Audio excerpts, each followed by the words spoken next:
어제 반도체 쇼크가 상당했습니다. 굉장히 충격적이었거든요. 엔비디아가 6% 넘게 하락했고, 이제 트럼프의 발언이랑 ASM의 실적 발표도 맞물리면서 이제 좀 충격을 줬습니다. 뭐 보다시피 뭐 테슬라도 상승하다가 마이너스 3%로 하락하고, 요새 투자자들 많이 하는 그 반도체 3배 ETF인 속슬 같은 경우도 하루 만에 마이너스 21%가 하락할 정도로 충격이 컸죠. TSMC도 7% 넘게 하락하고 브로드컴도 뭐 7.9%, 뭐 메타도 5% 넘게 하락하고요. 뭐 정말 반도체 AI 관련 쪽으로 쇼크가 났다 봐야 되는데, 오늘 2시에도 TSMC 발표가 있거든요. 이제 여기서 회복을 줄 건지 아니면 여기마저도 실망하면서 또 타격을 줄 건지 이걸 좀 봐야 될 것 같아요. 그러니까 TSMC가 어떻게 보면은 굉장히 오늘 중요한 역할을 해줘야 됩니다. 반도체 주식이 지금 떨어지는 이유는 여러 가지가 있는데, 한마디로 요약하자면은 모든 게 좋아서 엄청난 상승이 나왔다. 그런데 그 좋았던 조건들이 하나씩 나빠지고 있다. 이렇게 볼 수 있어요. 첫 번째로는 AI 실적인데, 실적이 나날이 좋아지니까 당연히 반도체는 그 중심에 있었고 주가가 좋았죠. 근데 3분기 실적 전망이 낮아지기 시작하면은 그동안의 선반영을 다 되돌려야 됩니다. 지금은 어느 정도냐면 한 향후 2, 3년까지 실적이 폭발적으로 성장할 거야를 다 반영해 놓은 상태예요. 여태까지 수많은 성장주들이 있었지만 대부분 그렇게 선반영을 많이 땡겨놨을 때 어떤 이슈가 터지고 점점 전망치가 떨어짐에 따라서 주가가 박살나는 경우가 많았었거든요. 그래서 이번에도 그렇게 되는지 아닌지를 좀 잘 봐야 됩니다. 물론 그렇지 않고서 쭉 올라가는, 한 10년, 20년 올라가는 뭐 그런 경우도 나올 수도 있겠죠. 산업혁명 같은 경우는. 근데 이제 TSMC라던가 이제 브로드컴, 엔비디아 실적 이 세 가지가 이제 결국은 그 향방을 가르게 될 건데, 결국 실적 발표에 따라서 결정타가 나오냐 아니냐가 되지 않을까 생각을 하고요. 두 번째는 돈의 쏠림이 심했었어요. AI보다 더 나은 선택지가 거의 없던 상황이었습니다. 그래서 돈이 계속 들어왔죠. 문제는 더 이상 AI 주식 살 사람이 없어요. 반대로 이야기하면 팔 사람은 역대급으로 많이 대기하고 있는 상황이다. 엔비디아도 어젯밤에 보니까 이제 그저께랑 어저께랑 보니까 이제 공매도가 갑자기 확 늘었거든요. 그 얘기는 뭐냐면은 누군가는 이제 파는 쪽 또는 하락 쪽에 돈을 베팅하기 시작했다라는 겁니다. 세 번째는 금리 인하 가능성이 높아지면서 시장에 불을 당겼죠.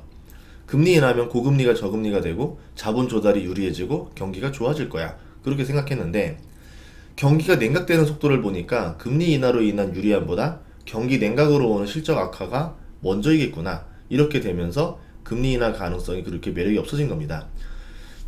거기다가 이제는 뭐 트럼프가 금리 인하 하지 마라 이런 얘기 나오면서 이제는 꼬여버리는 상황이 나올지도 모르겠죠. 아직까지 그게 반영되진 않았어요.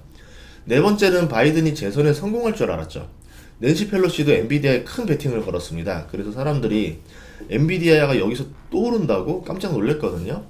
그러니까 아마 낸시 펠로시의 베팅은 음모론으로 생각하면은 뭐 정말 조금 그렇게 생각할 수도 있겠지만 그런 건 안 믿으니까 바이든 재선 성공을 생각하고 베팅한 게 아닌가라고 볼 수 있겠죠. 그런데 주말에 트럼프가 총알을 피했어요. 엄청난 지지율 상승을 이끌어냅니다. 거기에 중도표를 가져오기 위한 정책도 트럼프는 효과적으로 때렸어요. 트럼프 메시지는 굉장히 간결하죠. 미국의 이익이 우선이다. 그러면 바이든을 선택하는 사람, 트럼프를 선택하는 입장에서 바이든을 선택하는 사람은 미국의 이익이 우선이 아닌 사람이 되는 겁니다. 이 굉장히 딜레마에 빠져버리는 메시지를 던진 거죠. 바이든 같은 경우는 지지 세력이 여러 종류예요. 지지 세력 간의 갈등도 자주 벌어지고 있는데, 바이든이 둘 다 참아 뭐 이런 식으로 얘기해야 되는데, 만약 한쪽 지지 세력 편을 들면은 그 다른 편은 트럼프로 빠져나갈 수도 있어요. 그렇기 때문에 이게 나중에 좀 표 관리할 때 굉장히 어려움을 겪을 수 있는 거죠. 바이든이 재선에 어려울 것 같다라는 전망이 생기면서 트럼프의 말이 먹히기 시작하고 있습니다. 정확히는 저번 주 목요일 CPI가 나오면서 증시가 이상 패턴을 보였는데요. 나스닥이 크게 하락한 날은 7월 11일, 그러니까 저번 주 목요일과 어젯밤인데요. CPI 상으로는 하락보다는 상승이 나와야 되는 날이었는데 그날 증시가 큰 하락을 했었어요. 그 이유가 연관되는 게 일본 엔화입니다. 161엔을 넘어가던 엔화가 CPI 발표된 날 158로 뚝 떨어졌어요. 그리고 어젯밤에 엔화가 또 이제 가치가 올라갑니다. 156으로 뚝 떨어졌죠. 엔화 가치가 상승하면서 나스닥 기술주가 빠지고 있다라고 볼 수 있는 겁니다. 그럼 대체 둘은 무슨 관계야? 이걸 봐야 되잖아요.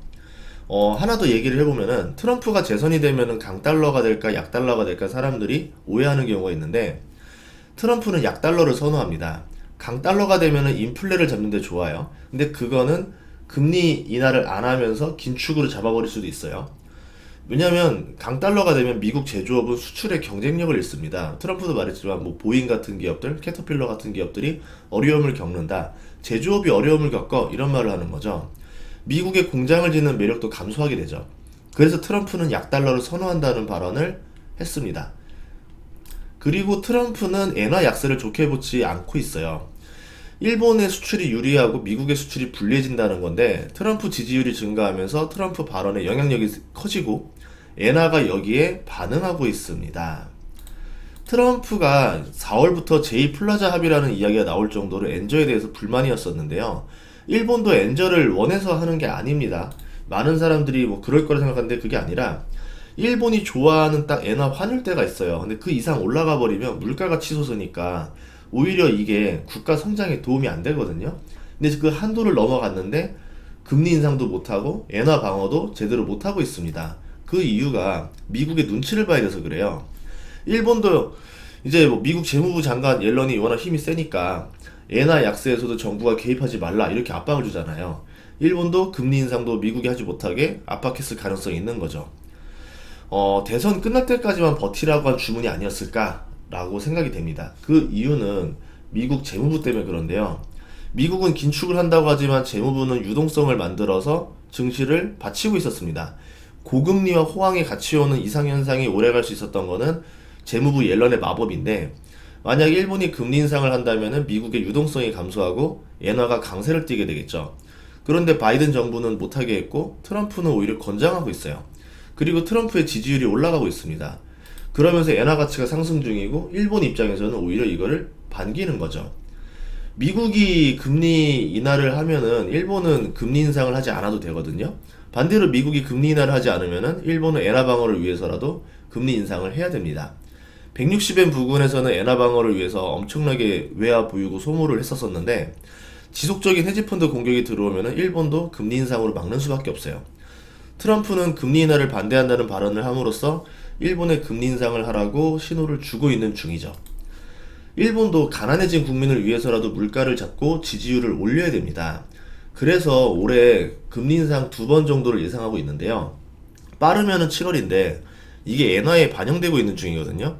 과거 영상에도 보면은 일본이 금리 인상을 여러 번 할 거라고 말을 했었었는데, 그때 제가 노무라 보고서를 봤더니 금리 인상 4번을 예상하더라고요. 그러니까 어떤 관점으로 보냐가 중요한데, 물가라던가 이 관점으로 봤을 때는 금리 인상 4번 정도를 해야 되는 상황이 올 수도 있다라고 보는 거죠.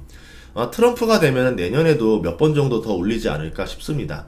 그렇게 되면서 일본 입장에서도 물가를 잡고 트럼프가 말하는 제이 플라자 합의를 미리 예방하기 위해서 사전적인 차원에서 하는 거죠. 일본이 금리를 여러 번 올리면 어떤 일이 벌어질까요? 미국도 유동성이 꽤 빠질 수 있어요. 엔캐리 자금이 빠져나오면서 일본으로 들어가게 됩니다. 미국에서 가장 가치 상승이 많이 난 곳이 대형 기술주였어요. 그러니까 엔캐리가 된다 그러면은 미국 채권에서도 돈이 빠질 수 있겠지만 대형 기술주에서도 돈이 빠질 겁니다. 기업의 실적이라던가 기술의 위대함으로도 주가를 올릴 수 있겠지만 그 기저에는 유동성이라는 게 있는데, 엔캐리 자금이 빠지면 유동성이 빠지는 거고 대형 기술주 수급이 빠지는 영향이 나오겠죠.